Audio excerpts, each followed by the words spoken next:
Há pessoas que afirmam que administrar é colocar as pessoas certas nos lugares certos. Inclusive, há grandes nomes da atualidade em gestão e liderança, assim como Jim Collins, que afirmam que a prioridade absoluta de uma liderança é selecionar e colocar a pessoa certa no lugar certo. Com relação a isso, não há nada a contrariar, eu concordo com isso, eu sigo essa linha de raciocínio. Mas a minha provocação nesse vídeo é outra. Eu provoco você, coordenador, gestor, diretor, enfim, você profissional que lidera uma área funcional, que lidera uma empresa, lidera times. Você sabe como colocar a pessoa certa no lugar certo?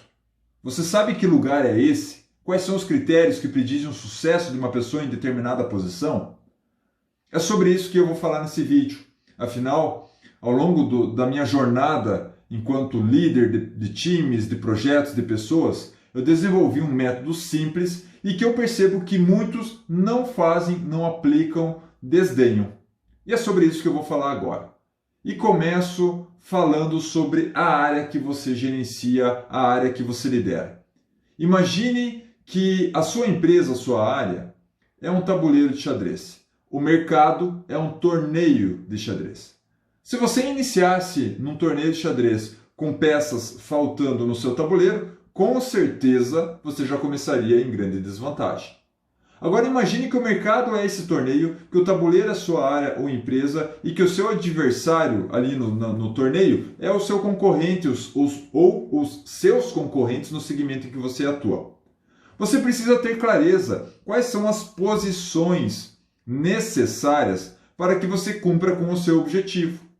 Se fosse no jogo de xadrez, você saberia que você precisa de rei, rainha, bispo, peão, torre e assim por diante, ok? Mas e na sua empresa?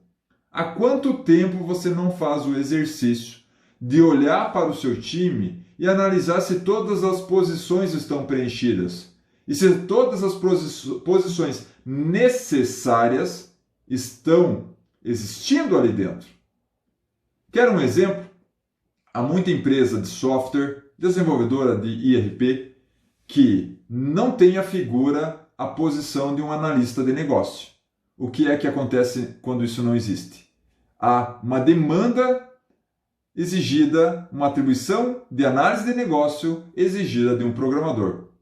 O que nós vemos é um programador pecando na sua execução enquanto desenvolvedor, porque ele tem que dar atenção a uma outra área, a atribuições para a qual ele não foi preparado, ele não foi formado. Esse é só um exemplo de vários outros, tantos outros em diferentes atividades econômicas e empresas por aí. Por quê? Porque a maioria dos líderes, dos gestores, trabalham no modo automático, fazendo o mais do mesmo. Mas o mercado é volátil, o mercado é dinâmico, o mercado muda, mas internamente muitas vezes não se muda. As demandas não deixam de existir, as atribuições são exigidas, mas se exige dos profissionais errados. É quando falamos em pessoa errada na posição errada. Na verdade, ela pode estar até no crachá com o cargo certo, mas fazendo coisas que não deveriam ser atribuições dela. Então, a primeira dica aqui: olha para o seu tabuleiro, analisa ele. Eu tenho todas as posições que necessito para vencer o jogo? Essa é a primeira dica. Sabendo quais são as posições necessárias, esse tema estando vencido, a segunda dica muito importante é, anota aí, quais critérios predizem o sucesso das pessoas que ocupam determinada posição. Em outras palavras, quais são as competências necessárias para que uma pessoa seja bem-sucedida na missão que é demandada, é exigida em cada cargo, em cada posição. Só que quando eu falo em critérios que predizem o sucesso, eu não estou aqui falando exclusivamente de competências nas hard skills, nas soft skills. Eu falo aqui também de um tema que é pouco discutido pelos líderes, pelos gestores. Eu falo aqui também que dentro dos critérios que predizem o sucesso de um profissional numa posição, deve ser contemplado as crenças e os comportamentos. Eu costumo, inclusive, dizer que as hard skills, os conhecimentos fundamentais, a questão da formação do profissional, isso é como se fosse o hardware. Essa é a musculatura do profissional, é a estrutura do profissional. Só que assim como qualquer outro hardware, um smartphone, um notebook, o hardware ele é inerte, ele tem pouca serventia se não tiver o software adequado. Que software é esse quando se fala de pessoas? É isso aqui, são as crenças, são os comportamentos. Eu considero isso também como critério que prediz o sucesso de uma pessoa em uma determinada posição.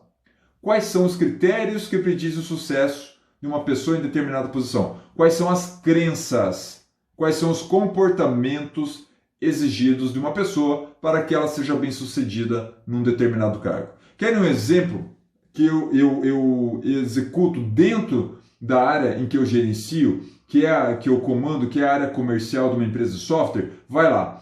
Digamos que estamos aqui levando em consideração a posição de um executivo hunter, um executivo que busca novas oportunidades de negócio para a nossa empresa no mercado. Quais seriam as hard skills?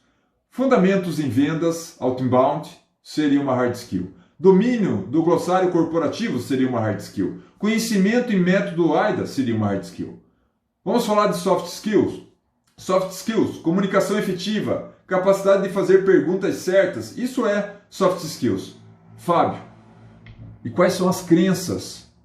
Qual é o software que você está exigindo de um executivo hunter que vem atuar na tua área? Ser competitivo é um dos softwares. Ser ambicioso é outro software. Acreditar no poder transformador das soluções que está vendendo é outro software. Não faz o menor sentido eu contratar um profissional que é um executivo hunter que não acredita verdadeiramente que uma solução em software pode ajudar uma empresa a realizar mais. Imagina alguém trabalhando com vendas, vendendo algo na qual não acredita, que não acredita no seu potencial. Essas crenças, elas são determinantes para o sucesso de um profissional. Aí eu pergunto a você, quais são as crenças e comportamentos que predizem o sucesso de uma pessoa nas posições da sua área funcional, da sua empresa? Já pensou nisso? Se não pensou, fica o convite. Não trabalhe no modo automático. Não contrate no modo instintivo. Aí nós temos outras etapas para tratar, que é merecedor de outros vídeos que eu vou estar gravando logo adiante. Que é, por exemplo, ok, eu sei quais posições eu preciso, eu sei agora quais são os critérios que predizem o sucesso de um profissional em determinada posição. Vem um próximo tema, como eu identifico tais critérios e como eu desenvolvo aqueles possíveis de serem desenvolvidos. Mas isso é tema para um próximo vídeo que eu trago aí nos próximos dias nas redes sociais. Se você quer saber mais sobre isso, se você gosta de conteúdos ricos, que venham embarcados com experiência, com a prática, o dia a dia, acesse o meu site www.fabioescabeni.com.br. Até a próxima!